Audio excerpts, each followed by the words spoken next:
जैसे ही वह आदमी चेकआउट करने लगा, उसने अनजाने में पाया कि अगल बगल एक सुंदर युवती ठहरी हुई है। सिर्फ एक झलक से वह उसकी दिव्य सुंदरता और आकर्षक शरीर से मंत्रमुग्ध हो गया। लड़की को यहाँ ठहरे हुए देखकर पुरुष का मन बदल गया और उसने एक और रात ठहरने का निर्णय लिया, क्योंकि कल उसे ग्राहक के साथ शिकार पर जाना था। इस समय बिना नींद के टॉम होटल के पास की बार में चला गया 2 पैग लेने की इच्छा से, लेकिन भाग्य की चक्की धीरे धीरे घूमने लगी। जैसे ही वह बार के सामने पहुंचा, उसने फिर से वही सुनहरे बालों वाली खूबसूरत लड़की को देखा। उसका सुंदर चेहरा और सेक्सी शरीर ने तुरंत टॉम को ख्वाबों में खो दिया। आखिरकार यह केवल एक बार की मुलाकात थी, इसलिए टॉम ने कई बार सोचा और अंत में आगे बढ़कर बात नहीं की। जब उसे पता चला कि वह यहाँ की वेट्रेस है, तब टॉम ने अभी तुरंत मालिक से लड़की के बारे में पूछताछ करनी चाहिए। किसी के पास नहीं था, पर अगले ही पल लड़की की एक चूक के कारण उसने गलती से ट्रे गिरा दी। उसने झुककर ट्रे उठाई।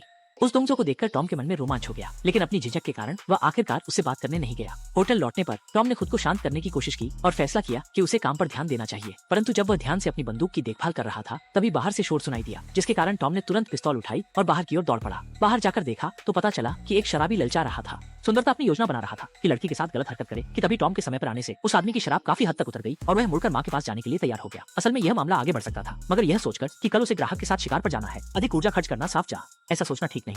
यह सोचकर टॉम तुरंत कमरे में वापस गया और गहरी नींद में सो गया। अगर शराबी को जानवर कहा जाए तो टॉम उससे भी गया गुजरा है।